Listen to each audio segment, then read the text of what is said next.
Dear students, our today's topic is explain the election procedure prevalent in India. Earlier we discussed about the election commission, their powers, their functions and the drawbacks which are in our election system. Then yesterday we have discussed how to overcome all the problems, all the limitations, all the drawbacks or shortcomings which are prevalent in our election system. So it's related to that.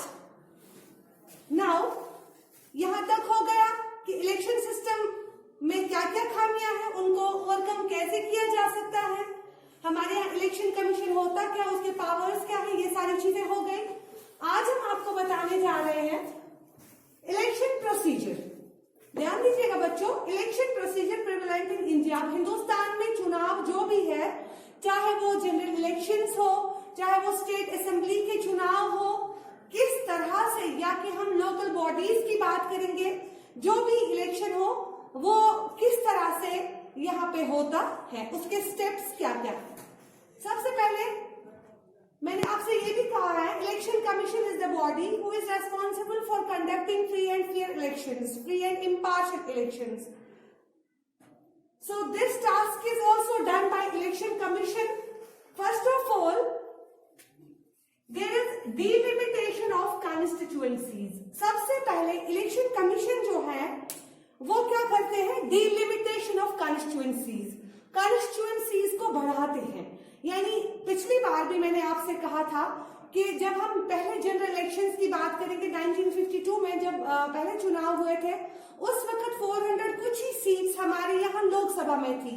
Presently the number is 543. It means day by day the number or the constituencies are increasing. It is due to the delimitation of constituencies. यहाँ ये देखते हैं कि किसी area को neglect तो नहीं किया गया है, हर एक एरिया को टच करते हैं, हर एक रीजन को टच करते हैं, वहां पे रिप्रेजेंटेशन दे देते हैं, जिस वजह से हर एक की पब्लिक ओपिनियन जो है उसको कंसिडर किया जाता है। So this is the first task done by election commission during elections, delimitation of constituencies. Constituencies को बढ़ा दिया जाता है। Then after there is list of voters. क्योंकि जब सेंसस होता है, अकॉर्डिंगली फिर वोटर लिस्ट तैयार किया जाता है।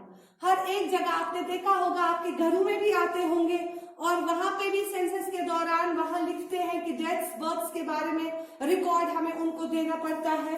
So accordingly they are preparing voter list.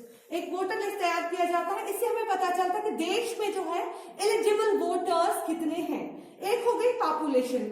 अगर हम ये कहेंगे कि presently in India the population is 130 crore, so it doesn't mean that they all are voters, they all are eligible voters, क्योंकि इसमें कुछ लोग माइनर भी होंगे बिलो 18। तो इसी तरह से ये चीजें मद्देनजर रखी जाती है कि वोटर लिस्ट तैयार करते वक्त एक आइडिया सा मिलता है कि हमारे पास वोटर्स कितने हैं। सो अकॉर्डिंगली इनको फिर पोलिंग स्टेशंस वगैरह तामीर करने पड़ते हैं, वो सेटअप करने पड़ते हैं। Then after there is recruitment of electoral staff and their training. और अकॉर्डिंगली क्या किया जाता है कि इनको जब एक वोटर लिस्ट प्रिपेयर होता है इनके पास, तो ये देखते वोटर्स कितने हैं, फिर पोलिंग स्टेशन उसी के हिसाब से बनाए जाते हैं और उसी हिसाब से स्टाफ को तैनात किया जाता है कि अगर हमारे पास इतने पोलिंग स्टेशंस आ गए तो हमें स्टाफ की कितनी जरूरत है। सो अकॉर्डिंगली वो रिक्रूट करते हैं स्टाफ को, चाहे वो पोलिंग ऑफिसर्स हो, प्रिजाइडिंग ऑफिसर्स हो, रिटर्निंग ऑफिसर्स हो, इन सबको तैनात किया जाता है। और अकॉर्डिंगली फिर उसके बाद इनको फिर ट्रेनिंग दी जाती है कि जब आप कल को पोलिंग के दौरान वहां पे होंगे तो आपको किस तरह से वहां काम करना है, किस तरह से वोटिंग मशीन चलानी है, बहुत सारी गाइडलाइंस इनको ट्रेनिंग के दौरान मिलती है, जो कि सारा कुछ इलेक्शन कमीशन सेट कर लेता है। Then there is filling of nomination papers. अब अकॉर्डिंगली एक डेट पहले फिक्स किया जाता है कि फलानी दिन इलेक्शन होगा या ऐसे फेज वाइज इलेक्शन होगा। इसके लिए एक अच्छे से, जिस तरह से बच्चों आपके लिए एग्जाम के लिए डेट शीट निकलता है, उसी तरह से यहाँ पे इलेक्शंस के लिए फेज वाइज निकलता है कि किस इलाके इलाके में किस जगह किस डेट पे इलेक्शंस होगा, ये सारी चीजें मुकर्रर की जाती है। और अकॉर्डिंगली फिर लोगों से कहा जाता है, पॉलिटिकल पार्टी से, कैंडिडेट से, now they are eligible to fill their nomination papers, और नामजदगी के कागजात लेके ये लोग आ जाते हैं और वहां पे अपने कागजात भरते हैं। देन विथड्रॉल ऑफ पेपर्स, और जब ये नॉमिनेशन पेपर्स भरते हैं उसके साथ ही वहां पे एक डेट फिक्स की जाती है कि within this period of time अगर आपको if you want to withdraw from election so you can, लेकिन वो डेट जो है विद इन दैट पीरियड आप विथड्रॉ कर सकते हैं।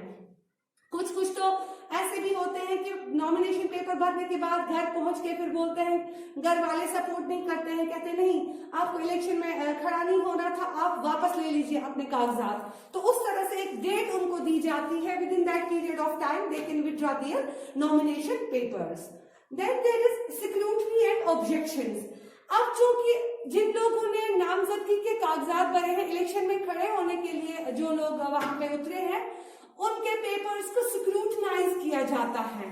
तो वहां देखा जाता है कि क्या ये बंदा जो है ये सही तरीके से एलिजिबल है, क्या इसका कोई क्रिमिनल रिकॉर्ड तो नहीं, क्या इसकी कोई और प्रॉब्लम तो नहीं, क्या कहीं जॉब तो नहीं कर रहा है, कोई और काम तो साथ में नहीं कर रहा है, स्पेशली वो पब्लिक सर्वेंट नहीं होना चाहिए, ये सारी चीजें, या कोई और ऑब्जेक्शंस, कोई और रिकॉर्ड वगैरह इसका खराब तो नहीं है, ये सारी चीजें स्क्रूटनाइज की जाती है थ्रू इलेक्शन कमीशन।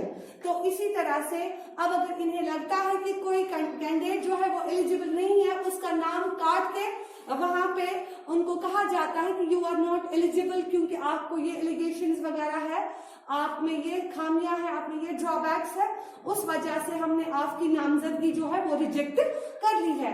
और फिर इनके पास एक फिक्स्ड लिस्ट आ जाता है कि हमारे पास अब कितने कैंडिडेट्स हैं और कितनी political parties, how many parties और how many candidates are going to participate in elections. Now they are having fixed numbers. So उसके बाद क्या होता है, अब हर किसी पॉलिटिकल पार्टी को, कैंडिडेट को पता चला कि मुझे इलेक्शन में खड़ा होना है, तो देन दे स्टार्ट प्रोपेगेंडा। याद रखिएगा बच्चों, तो प्रोपेगेंडा क्या होता है कि वो अपनी पॉलिटिकल पार्टी का मैनिफेस्टो जो है उसको हर जगह पे दोहराते हैं, अपनी पॉलिसीज को वहां पे दोहराते हैं। आपने देखा होगा वाइल इलेक्शंस क्या होता है, हर एक पॉलिटिकल पार्टी खड़ी हो जाती है, तो वो कहती है कि हम आपके लिए ये करेंगे, हम आपके लिए वो करेंगे।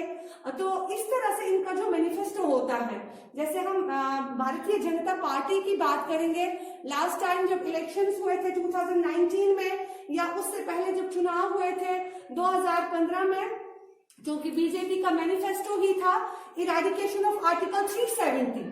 उन्होंने हर जगह जब भी कैंपेन चलाई, जब भी अपनी इलेक्टोरल कैंपेन चलाई, प्रोपेगेंडा के दौरान उन्होंने कहा हमारा मेन मकसद है कि एक देश में दो कॉन्स्टिट्यूशंस नहीं रह सकते हैं, एक देश में दो फ्लैग नहीं रह सकते हैं। और इसी तरह से इन्होंने आर्टिकल 370 को रिमूव किया, क्योंकि वो उनकी पॉलिसी थी, वो उनका मैनिफेस्टो था, वो उनका प्रोग्राम था। तो इसी तरह से हर एक पॉलिटिकल पार्टी जो है वाइल इलेक्टोरल कैंपेनिंग, तो वो प्रोपेगेंडा जब करते हैं, स्टार्ट करते हैं, उसमें वो अपने एम्स, ऑब्जेक्टिव्स पॉलिटिकल पार्टी के बयान करते हैं, अपने प्रोग्राम्स को डिस्कस करते हैं। और एक बात याद रखिएगा बच्चों, क्योंकि ये कैंपेन जो चलती है उसके दौरान क्या होता है कि यहाँ पे they should stop this campaign और they should stop this propaganda before 48 hours of the day of polling. याद रखिएगा, यानी 48 घंटे पहले ही इनको स्टॉप करनी है। क्या इनको प्रोपेगेंडा कैंपेन वगैरह जो ये चलाते हैं, डोर टू डोर कन्वेंसिंग होती है, हर दरवाजे पे ये लोग जाते हैं वोट मांगने के लिए, they should stop it before 48 hours of the day of polling.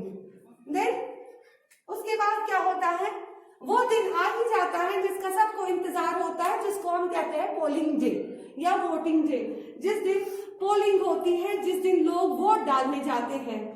Remember this thing, मैंने पहले भी आपसे कहा था, जब पोलिंग स्टेशन ये लोग तैनात करते हैं या डिसाइड करते हैं कि कहाँ पे क्या रखना है, उस वक्त ये कोशिश करते हैं कि पोलिंग स्टेशंस बस्ती के नजदीक हो। उस तरह से क्या होगा कि हर कोई वोटर जो है they can cast their votes easily, और उनको ज्यादा डिस्टेंस ट्रैवल नहीं करना पड़े, क्योंकि इसमें बूढ़े बुजुर्ग लोगों का भी ख्याल रखना पड़ता है। और इम्पोर्टेंट एक बात कि ये लोग कोशिश करते हैं कि जब डे ऑफ पोलिंग हो उस वक्त क्या हो, दे सिलेक्ट हॉलीडेज जनरली।